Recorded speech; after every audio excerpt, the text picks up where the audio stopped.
क्या आप इन्वेस्टमेंट इसलिए नहीं कर रहे क्योंकि आपको समझ में नहीं आ रहा कि आपको इन्वेस्टमेंट के किस प्रोडक्ट को चुनना चाहिए? तो मैं आपको देती हूँ एक 3 बकेट स्ट्रैटेजी। उस हिसाब से आप चुनिए अपना इन्वेस्टमेंट का प्रोडक्ट। वो पैसा जो आपको तुरंत चाहिए वो रहेगा बकेट 1 में, यानी इसमें आपको इंश्योर करना है कि ये आप तुरंत इस तक पहुंच सकें। ये आप बैंक अकाउंट में रख सकते हैं, अपने सेविंग्स बैंक अकाउंट में, शॉर्ट टर्म की एफडी कर सकते हैं इसके लिए, यानी 0 to 3 इयर्स। अब बात करते हैं जो 3 साल तक आपको इस पैसे की जरूरत नहीं पड़ने वाली है, लेकिन हो सकता है 3 साल के बाद आपको इसकी जरूरत पड़े।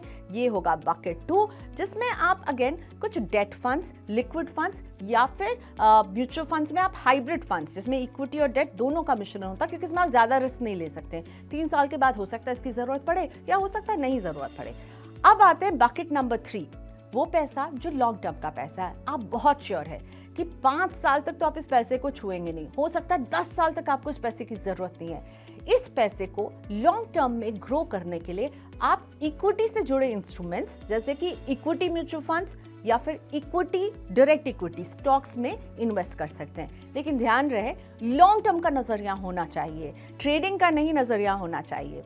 तो जो पैसा तुरंत चाहिए वो पास होना चाहिए सेविंग बैंक अकाउंट में, शॉर्ट टर्म फिक्स डिपॉजिट में। जो पैसा थोड़े दिन नहीं चाहिए वो आप डेट फंड्स या फिर म्यूचुअल फंड के हाइब्रिड फंड्स, जिसमें इक्विटी और डेट दोनों होते हैं, वहां निवेश कर सकते हैं। लंबा पैसा आप रख सकते हैं तो फिर इक्विटी की तरफ जाइए, जहां आपको महंगाई दर को मात देने में भी कामयाबी मिलेगी और बैंक एफडी से बेटर रिटर्न भी।